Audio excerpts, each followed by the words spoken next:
This is our first official live episode of the Full Frame Podcast. I think street has like more to look at, and it's like, oh, where's that? Like, there's more questions you're asking about the photo. I don't know what else I would be doing if I didn't have a camera or was doing this sort of stuff. To be able to look back on a series of memories and be able to be like, oh yeah, I went and did that, or I experienced that. If you're shooting videos, I think it's more important to be in the chaos and be a lot more reactive. What's like a holy grail image for each of you? Start us off, left to right.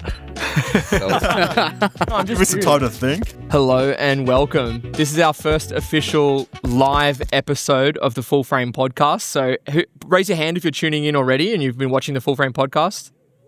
Woo! All right, cool. There's some good numbers. All right, sweet.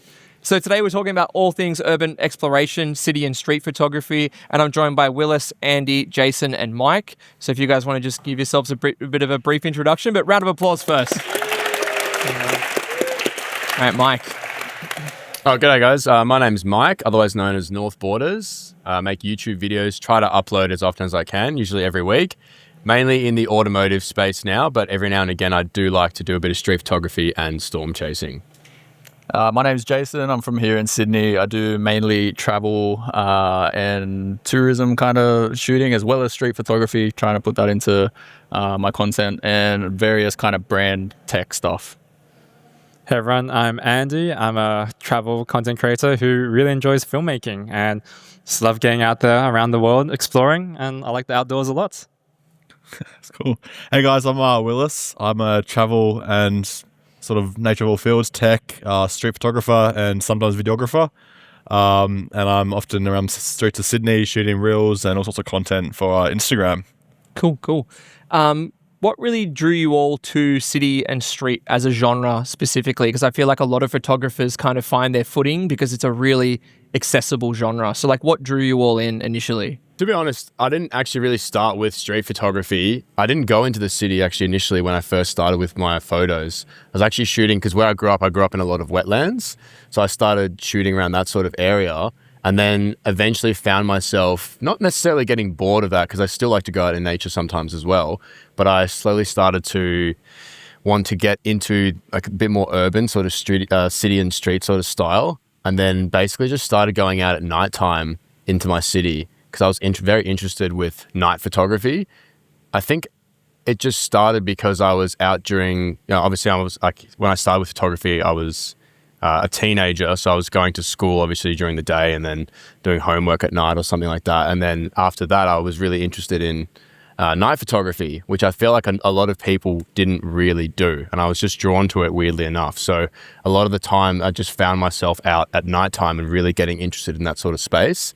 And it sort of, I grew a bit of I just slowly got more and more interested with taking photos at night, because I felt like a lot of the people I was taking photos with didn't really do that. A lot of people I followed on Instagram didn't really do that.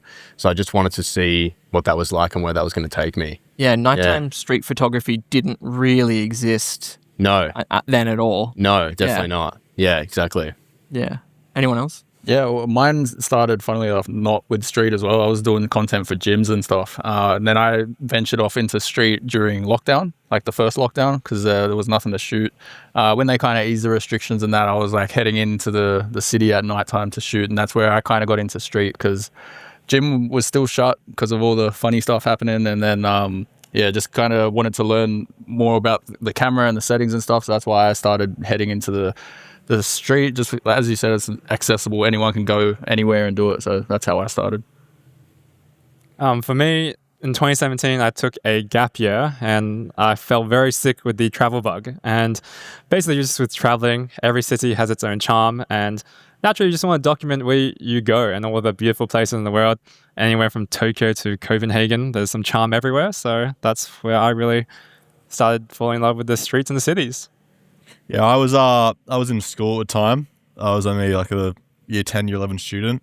Me and my mate would go out after school and take like urban photography, like around George Street. And, I was quite young. So it was also, going outside, for the first time at my parents type thing, like that sort of age where you're exploring, learning the city.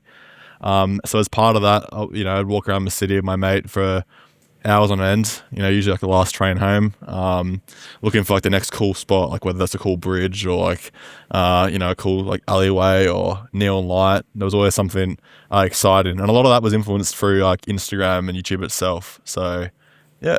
Yeah, I feel like the Instagram community, and like we talked about this on your episode, Mike, about like how the YouTube community really helped foster this kind of genre, like not specifically night street, but this kind of like the four of your bodies of work have like a newer style of street photography as opposed to something like more traditional. And I feel like that social media kind of growth kind of grew with you. I mean, we talked about this a lot in our episode. Well, it's changed a lot now because back in the day when I don't want to but honestly, it was almost about 10 years ago now when I started on Instagram, and it was very popular, which is completely different to how content is now.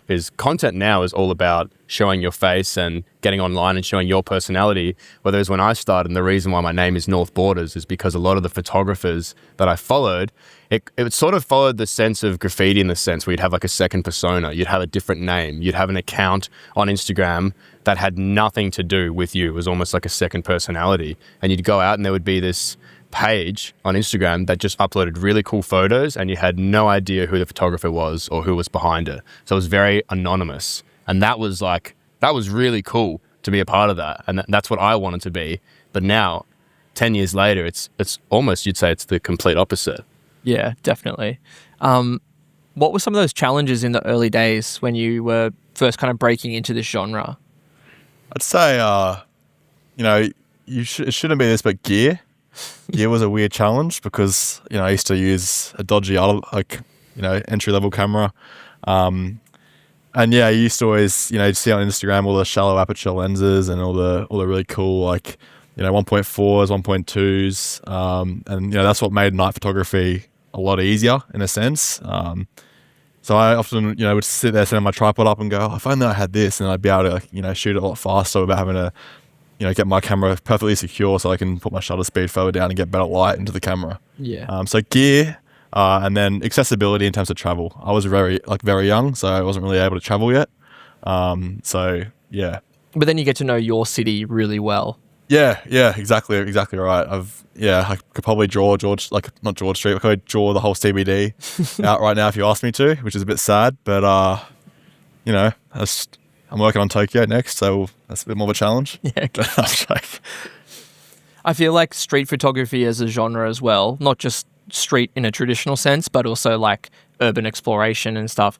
You have to learn to read light really well because, there's so many other genres where you have the luxury of just shooting at any time of day. And we talked about this as well, Jayson. But, you've got the luxury of shooting at sunrise and sunset, or you can wait for a cloudy day or things like that. Whereas, when you're working in a city environment where light is bouncing off all these surfaces and behaving in really interesting ways, you really do need to understand how to read light better. Do you think that's made you a better photographer now that some of you have kind of branched off into completely different genres now as well? Yeah, I was, as we talked before, I started shooting just in the middle of the day now. I don't really care for sunrise and sunset, just because I like color grading those colors better than the whole sunrise, sunset, or having the perfect lighting. I just shoot what I'm dealt with, so I don't really look too much into lighting, to be honest.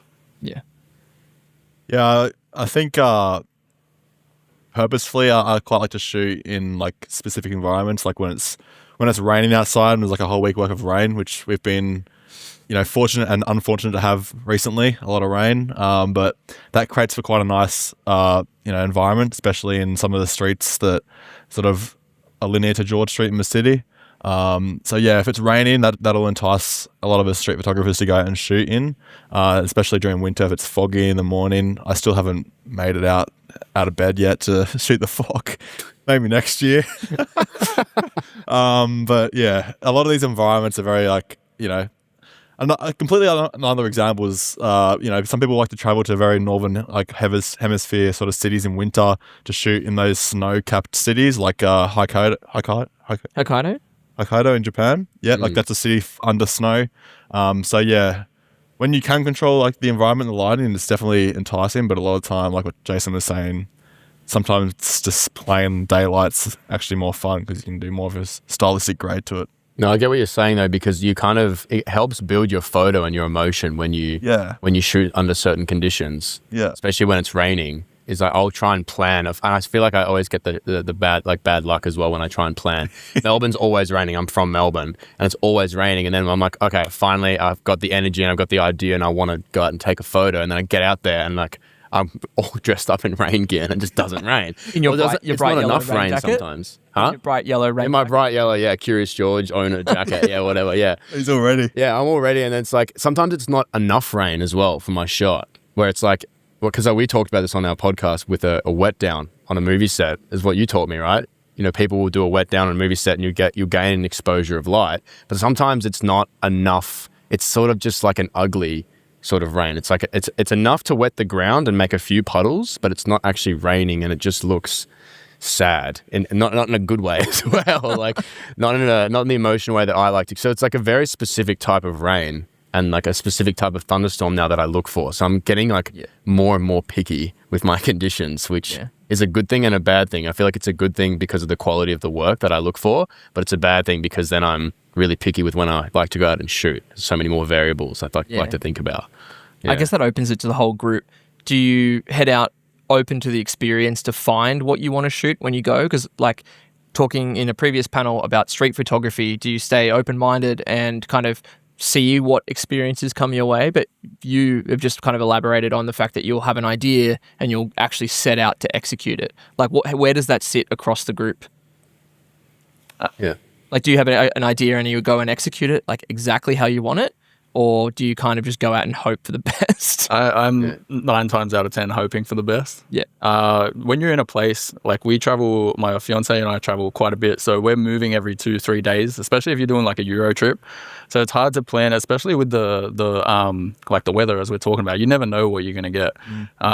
You might have rain one day, you might have sun. You can't wait in one spot for that perfect moment because not everything that you want to capture in a shot's going to keep happening. Like I might see something like this person just walked past this tram and like I really want to capture that, but then you could sit there for another 10-15 minutes waiting for someone to walk through. So it's like very unpredictable. You can't really just like sit there and like you can't plan the weather, you can't plan who's going to walk through a shot and things like that. So I'm very like just whatever happens. Yeah, there's definitely an art of making something out of nothing, and especially when you're traveling, you have limited resources. You can't just frolic around for like days on end waiting for good weather. And if you take every type of weather and embrace it, you'll be a lot happier at the end of the day because you won't feel like, oh, it's rainy in whatever place I travel to, and you'll be sad. So try and make the most of it regardless. So it's very unpredictable. Yeah, you definitely look for things though, like in terms of, you know, whatever weather environment you're shooting in. So like, you know, we'll often maybe start on a wide angle lens and look for those shots that are supported by the architecture and the alleyways and the streets that are in that city. And then, you know, once you've got more of a feel in for that, and that's quite a non-confrontational starting point, you know, you'll level up to like, okay, now I'm going to start shooting the older population that are running the market in this like, antique sort of Asian city, or maybe I'm, you know, going to start shooting the boatsmen and like in Greece or something. Like you start leveling up to those more complex portrait street shots. But it's always nice to have like an idea of what you're going to go into the street shoot like shooting, you know, no matter the weather. It's an experience thing. Exactly. As well. Yeah, like as you shoot more and as you get out there more, you'll learn what lenses that you like to shoot with, or what lenses will work with certain conditions or certain areas, and then what you actually like to shoot, whether or not you actually have an idea or not. I feel like that's just an experience thing that grows with your style, quote unquote. I always felt like your style finds you, you know, like that's an experience thing as well, because you don't really know what to like. Like when I started with photography, I just shot everything.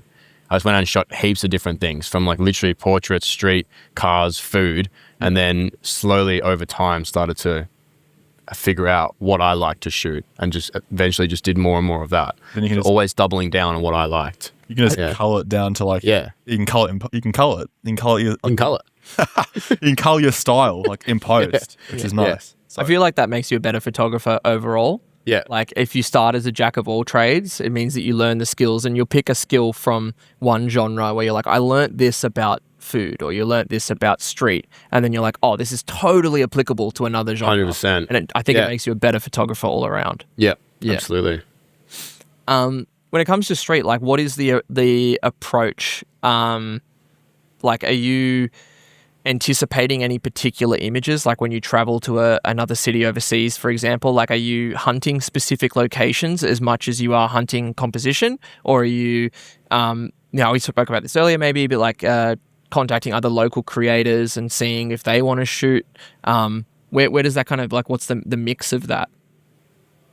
Well, these days, everyone's got the fortunate access to ChatGPT. If you're really lost, you can do some very easy research. But I personally like having some points of inspiration, and then everything along the way just kind of fills itself in. If you find something new, you find something new. If you've planned a few things, everyone's got their bucket list shots. Everyone goes to cities that they want to get a certain shot, and it's always good to get that. But it's always also nice to try and branch out a little bit and do something different, because you'll get the same shot as everyone else. Yeah. It's still worth getting it though, right? Yeah, of course. Yeah, 'Cause you're like, absolutely. Yeah, you go. Sometimes you go for that shot, but then you find something else along the way. Yeah. Definitely going and finding a local is such a good idea. Yeah. Whenever I travel somewhere, I just go on Instagram and then either type in the hashtag of that city with photography next to it, and then I just sort of scour through that and find another photographer that maybe I like their style or something that they've shot, and I'll just message them and see if they're down to shoot, take me around, show me not only like what kind of photos they want to take or what kind of spots we can go to, but also like what kind of food do they like to eat. I like to sort of immerse myself within the local experience and see how they sort of live their life, what kind of spots they go to, what kind of restaurants do they go to. And that gives me a better understanding. I get a really good like overall understanding of that place that I go to. Yeah. So definitely locals is a good thing to do. A good example of that I had recently was in Hong Kong. Hong Kong, to me, when I first got there, was quite intimidating. Not only culture of the food, like not that experimental with my food, but also What are we just talking, like chicken nuggets or? I can eat Sweet and sour sauce. I can eat like a salmon and stuff, but some of the things you walk through in the markets is quite intimidating to me, subjectively speaking. But yeah, we met up with a local photographer there called Dixon. He's on Instagram, and he sort of showed us all the spots and then like areas. Yeah. So like areas are important. Like this is a nice older area of Hong Kong, which is more traditional and has more of the older neons and like old style like Hong Kong like advertising on like the walls and things. So yeah, it's nice to like reach out to locals, and even in Sydney, other creators that you want to network with might have a different perspective on what you're seeing. Yeah. Which is nice. Sorry. I was just going to say quickly, it's also interesting for them because they're going to watch you experience their city with a fresh set of eyes as well. So it's good like the other way around too. Yeah, it's kind of weird sometimes if you're showing someone around and they're taking frames of something and you're looking at it and you're like, I wouldn't have shot that. Why are they interested? Yeah, 100%. Yeah. That's the feedback I give at a lot of workshops too, is like if you're fighting shoulder to shoulder with someone, it means you both probably found the right angle. Yeah. 'Cause if you're shooting over here and someone is shooting from over there, you're like, what am I missing? Yeah, definitely. Yeah, exactly. Yeah. What's like a holy grail image for each of you? Like a street image that you're currently chasing, or something that you'd love to photograph, whether that be abroad or here at home. Start us off, left to right. I'm Give me some time to think. Oh, yeah. Right. No, for me, I would love to shoot more in the snow. I've been fortunate enough to shoot the snow in a couple of cities now. Also in Hokkaido, where we talked about before, I shot a snowstorm there, and also got very lucky with one to shoot with one in New York as well. But I've also been very interested to shoot snow in maybe a completely different part of the world. I'd love to go to Beijing to see if they sort of get some snow, and also maybe even Chicago as well. Another America trip would be cool for me to do. But at the same time saying that, I think shooting in a different conditions, like the total opposite of that would be more sand stuff. So I was actually looking at, I can't remember the name of it, is Kyrgyzstan, I think, is it's like becoming popular, a really popular place to travel. I think it's that country where 94% of the country is That's insane. Mountainous. So there'd be like all villages and streets that are like completely surrounded around mountains. So I think that would also be pretty high up there for me. Bring a super telly. That would look sick. Sony, hook me up. I think I'd be the same. Yeah, snow is definitely cool. I shot once in Salt Lake City in the snow, and I really enjoyed that. But I'm excited. In the next few weeks, I'm going back to Arizona, and I'm just keen to do some more desert stuff. So I don't know, hopefully get some cars out in the desert and things like that. So there's not much street out there where I'm going. So it's going to have to be a bit more planned shooting. So I'm actually looking forward to that. I wouldn't say it's a bucket list thing, but that's the top of my head. That's what I got up next. So Yeah. I'm thinking Holy Grail. I'd say Manhattan Henge. Is that what it's called? I think What's that's that? basically like there's like 2 days in like Manhattan, New York City, where like the sun is like right in between the gap on like 32nd Street or whatever it's called, and there's literally 50 people just standing on a bridge trying to get the same shot. Yeah. But it's iconic. You see these towering buildings and then the sun right there in the middle as a sunset. That'd be pretty cool one day. Might be many years down the road, but who knows? We get one in Melbourne. Oh, It's not the same, but Melbourne Henge. Melbourne. I'll get out there. I think for me, I like my blues. I edit into my blues, especially like the subtle, desaturated ones. So I want to explore some more cities in Japan, which is obviously everyone wants to go to Japan. But I want to try and get out into more of the unknown areas. But then a bit more recently, I've been interested in going back to Hong Kong because it's just such a unique city, like sort of built on a mountain. You can sort of look over the city, and yeah, it's just very rustic feeling. And I was there a bit too quickly last time, so yeah, it's something to go back and I don't know if it's a Holy Grail shoot, more like a location. Like a trip. Yeah. There's like a reoccurring theme a little bit is like atmospheric conditions. So in the sense that, your subject can look cool, but if the light's not doing anything interesting, it's harder to get a good composition. I mean, even one of the winning images from Alpha Awards from Henry, like those images where the light is really interplaying with the environment, and like that's what you're saying, you want to go shoot in the desert, you want to go shoot in the snow. That's when those kind of environmental elements and like the sun lining up with the street, those kind of atmospheric conditions like really pull together a scene. Yeah. Yeah. It's the emotion. Yeah. Yeah. When you're composing a street image, like I've heard of 2 different methods. Some people are waiting for the right frame. They're kind of, finding their composition, waiting for the right frame in like a premeditated, almost like they're curating the scene. And then there's like the other method where you're kind of like reacting to what's happening around you, or you're finding the composition and then just like slowly waiting to remove elements.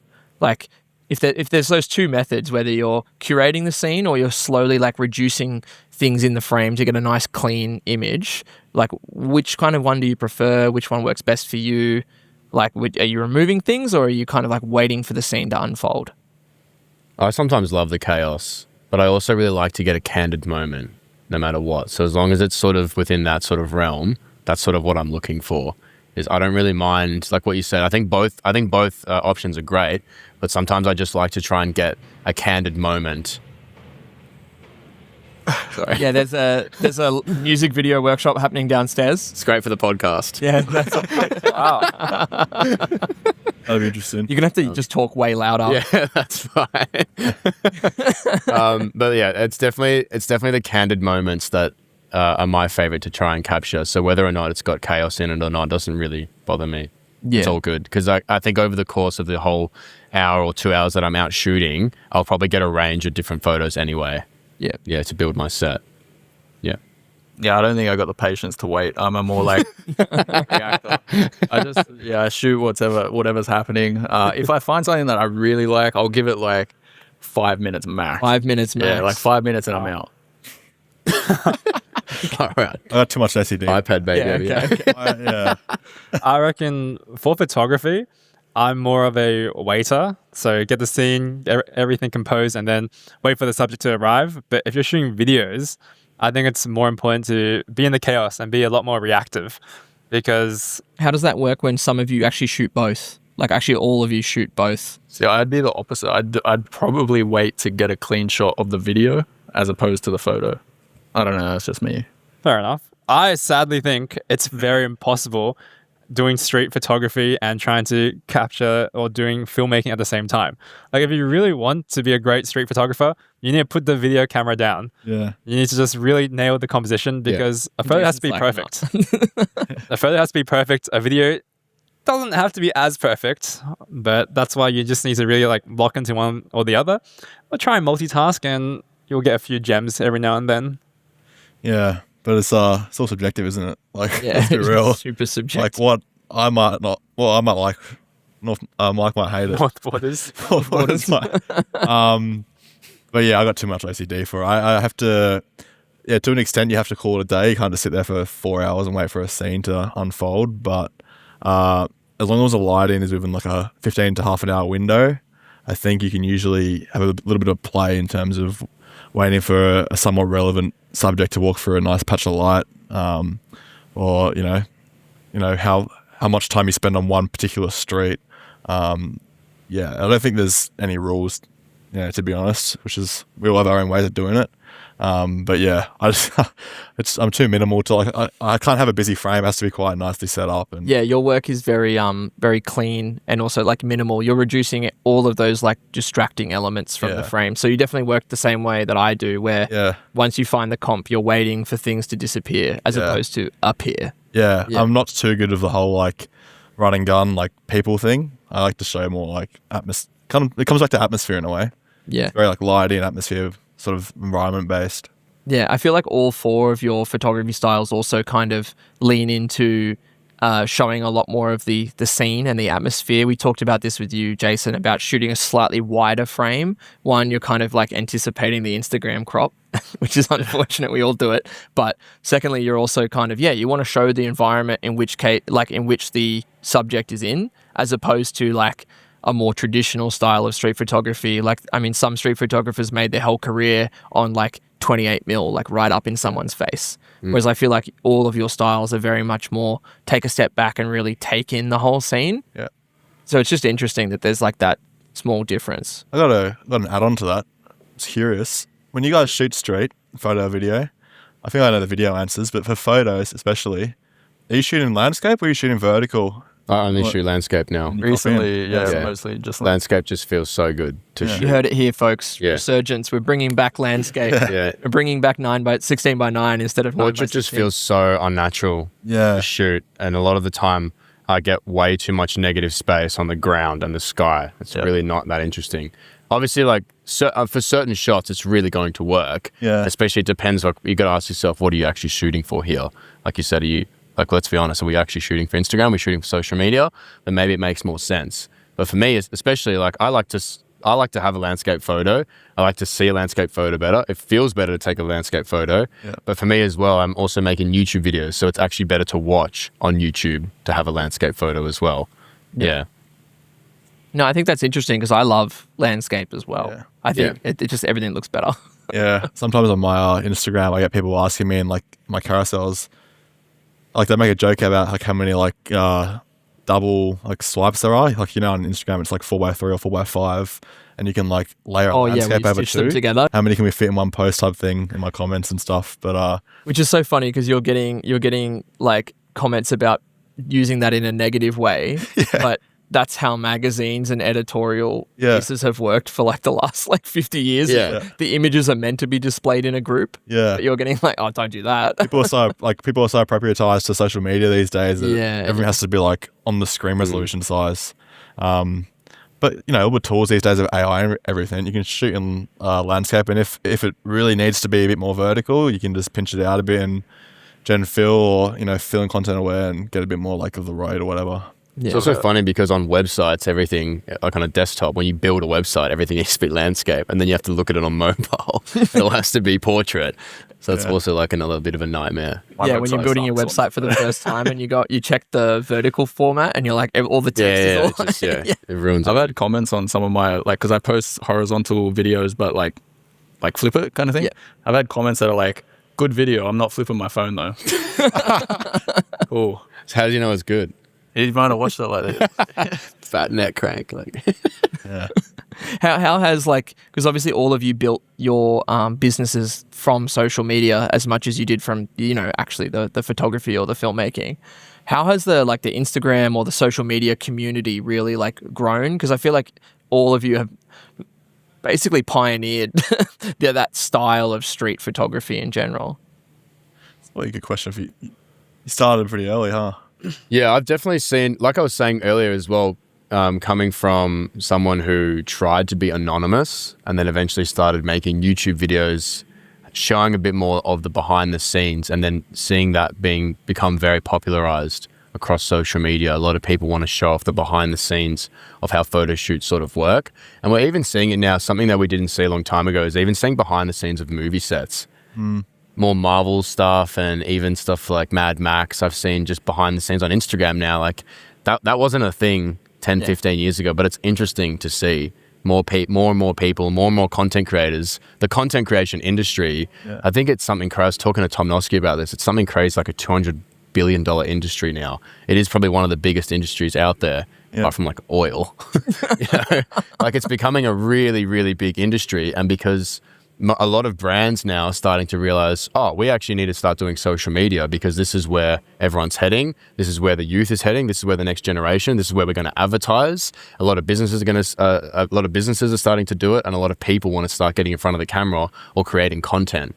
So it's becoming, there's a huge boom now in content creation, especially because all four of you have the overlap of travel, photography, and socials. It's like, we were saying this before, but travel as a category is like the most popular hobby. When you ask someone, like statistically, like what are they going to answer, like what their hobbies are, it's like sport or travel. Right. And so you're already linking, photography and filmmaking, travel, and you're already working in an industry where there's a lot of eyes on it and there's already a lot of interest. Yeah. So I feel like the four of you, also like the community itself, like I started shooting in Sydney probably 10 years ago, and the community was like starting to find its feet. Whereas comparing it to what you four have helped build now, like it's night and day, the difference. Well, we never had anything like this when we started as well. Like even events like this, photo walk events, like big community events that are really popular now, which is a great way to meet like-minded people.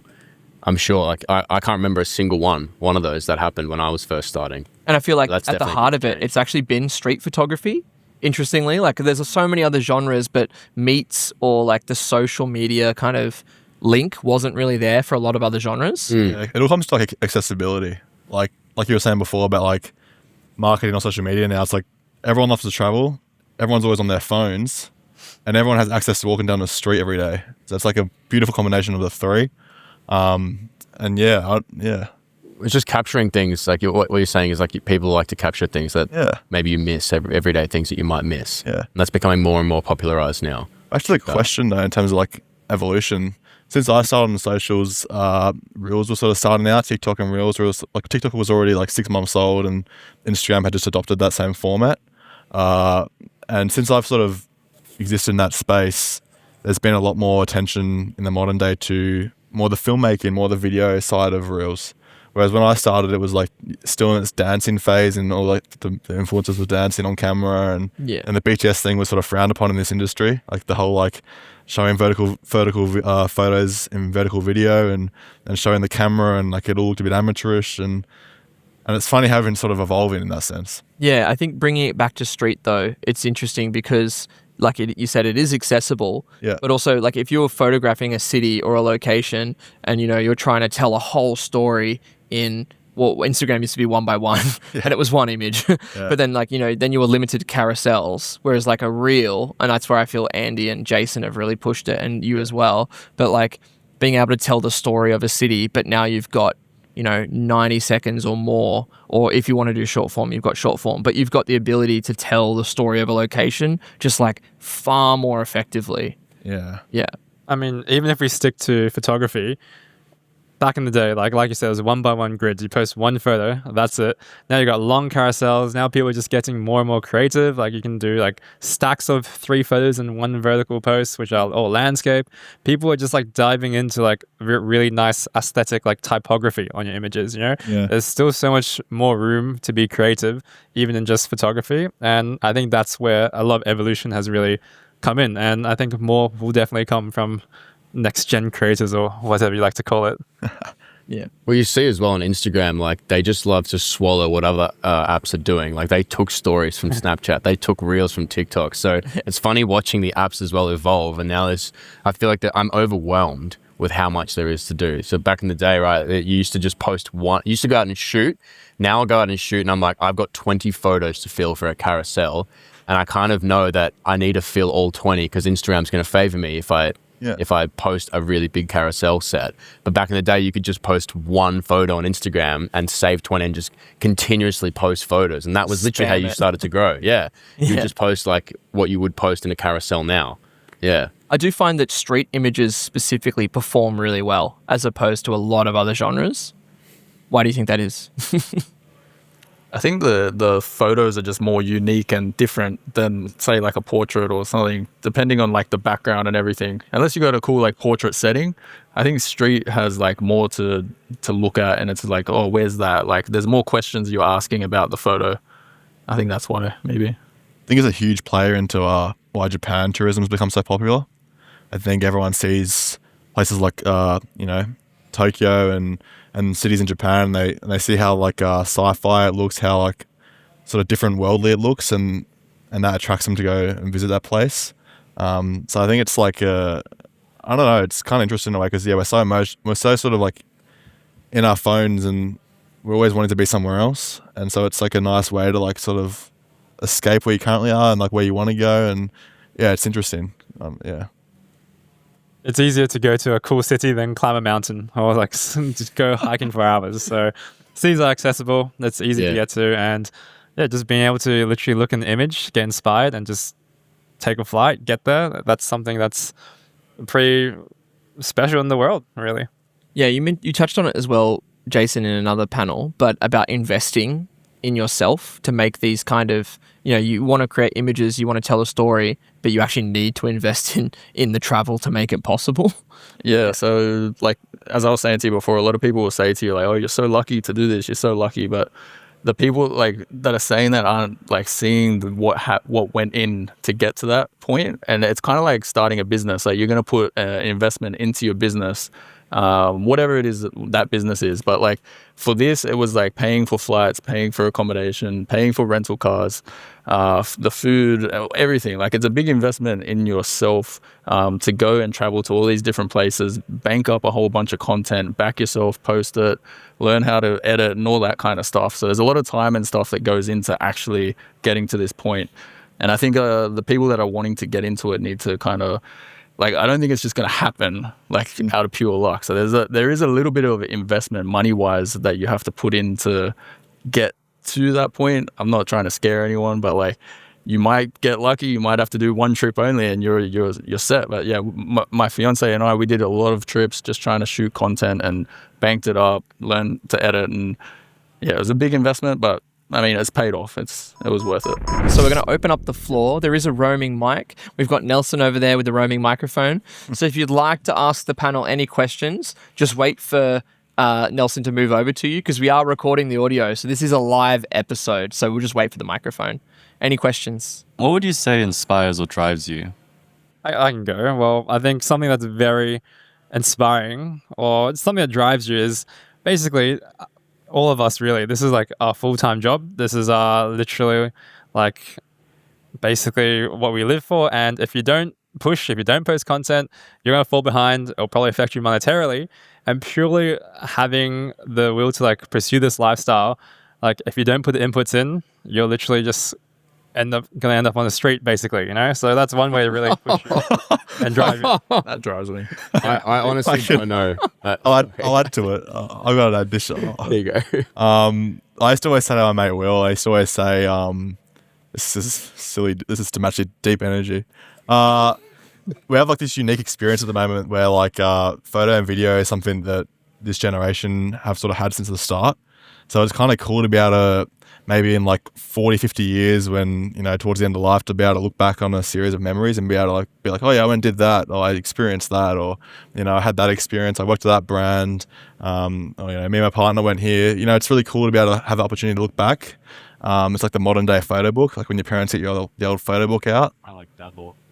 Yeah, like dad law? Dad law. Is that a thing? Yeah, because then when your kids ask you one day, like, what did you do? And you just like hit them with this massive list, like, climbed this mountain, I did this. And they're like, wow, Dad, you weren't that cool. Yeah, they're teleporting or whatever. Yeah, the dad law. Dad law. Yeah.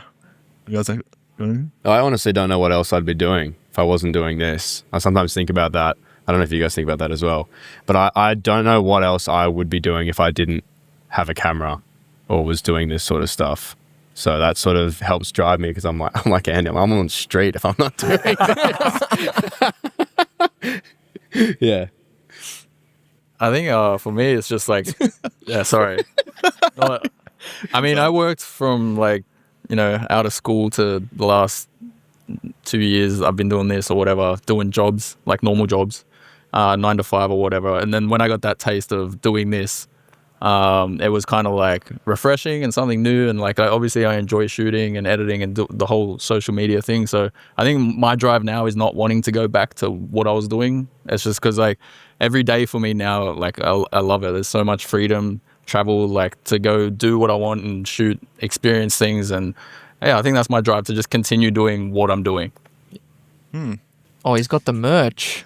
And I'm not putting this out in the universe, if your accounts all got deleted and you had to start again, what would be your strategies to get it back to where it is? That is a really tough question. I think I started Instagram and YouTube and was lucky enough at the time that Instagram and YouTube worked a little bit differently in terms of what I was saying. Like you used to be able to post one photo and you would gain followers just off that one photo, like how it would work now. If you posted a reel and it did quite well, you would gain followers. But what I would suggest, if I had to do it all from scratch, I'd be looking at these boys right here that also just lost their accounts and be like, right, let's all do something together. Let's become a powerhouse and let's do it together. Because I also feel like just you alone running an account, and I feel like this whole industry is also very lonesome. And like, apart from running events like this, I really only see these boys, especially because I'm from Melbourne, I only see these boys when we do events like this.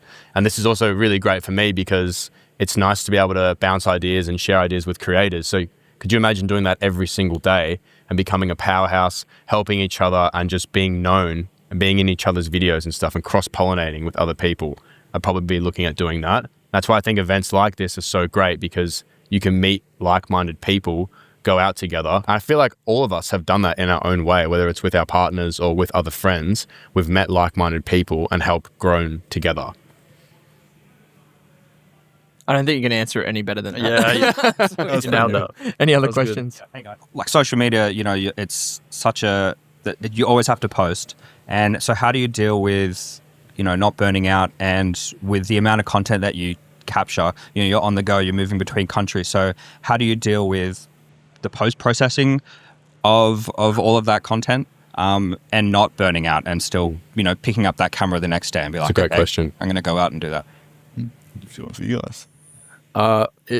I try and get my footage out as quickly as possible so that I don't have it like kind of banked up. Like if I am going between countries and things like that, if I visit, Serbia or whatever, I'll try and get that video out ASAP. But like it does get hard if you leave it like a few days and you can't do it, then it kind of banks up. So I don't know, it's hard to try and get your mind around you're like, I got to get a video out from there, I got to get a video out from the next place and then the next place. So I try and just stay on top of where I'm at, try and get it out as soon as possible, move on to the next. And then you can revisit that stuff later. Like you can always come back to that content, but it's always going to be sitting there. You're like, oh man, I went there. I should probably post something from there. So yeah, just trying to get it out of the way as quickly as possible helps me.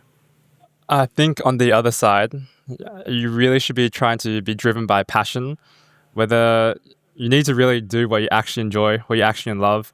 If you don't enjoy certain parts of the process, don't make videos like that, right? Because at the end of the day, if you do this every single day and you keep doing small things you don't like, you're just going to really not enjoy it, and then you will just eventually burn out. So that could be little things like, if you're going to a place, you don't have to always talk to the camera, maybe just film yourself, do some behind the scenes, stuff like that. Small tweaks like that, really trying to reinforce what you truly enjoy.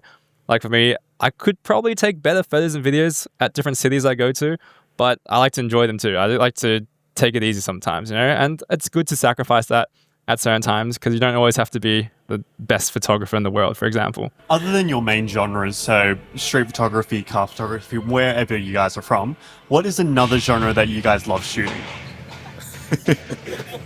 I heard it. Music. No. I actually do a few music. Yeah. I like music. I like doing music videos as well. So I don't know. I don't know. I love doing what I do. I probably wouldn't change it. I don't know what else I would be doing except if it wasn't for cars, street, and like I said, storm chasing as well. If I can find a way to mix it all together, that's what I enjoy doing as well. Mixing genres. Yeah. Sick. I like doing stuff underwater. That'd be really cool. What? Underwater. Oh, okay, so And I think it's always worth doing or just trying everything and anything because there's always things to learn. And that's another way to avoid burnout. Just trying different stuff because things do get old no matter how fresh you try and make it. Yeah, I love just scrolling through Behance and seeing like a lot of the campaign stuff, and that inspires me like from an automotive perspective because most of the stuff I do is like street and urban, and whether it's like tutorials or actually the actual photo and video itself. But yeah, cars is like my refreshment out of that. So yeah, it's nice to keep inspired and reduce burnout in that way. Cool. Do we have time for one more question at the front? There was just one gentleman. Hi. I just firstly wanted to say I really appreciate you all in terms of content and what you've done for like Australia in general and putting, I think, Australian photography and content on the map. I think the reason why I bring that up is I went to Korea and met a friend who loves photography, and then she was like, oh, she likes photographers from Instagram. So I think she likes, she showed me North Borders. And I was like, North Borders? That's a bit far. But I thought that was really cool. Thank you. Seeing that get really global. So the question I wanted to ask is, you've all talked about how you've evolved, where you're kind of at now. Mike, showing your face more, the automotive stuff. Andy, more travel. Willis, tutorials recently as well. What do you think the next stage is for you when you start to think, what can I do more of? What do you want to do next? Is there a next stage in mind, or are you just loving it right now? Yeah, I haven't really put too much thought into where I want to be because I'm currently already at a place like what we've already talked about where I'm pretty happy with where I'm at. And I think it's more or less the question is, how do I sustain what I'm doing? So going back to your question before about how is it that you burn out? How do you avoid burnout? It basically is, I'm just looking at how I'm going to sustain what I do. And I think the burnout thing is like, I try not to go on my phone, I think is the main thing. I try to stay off my phone.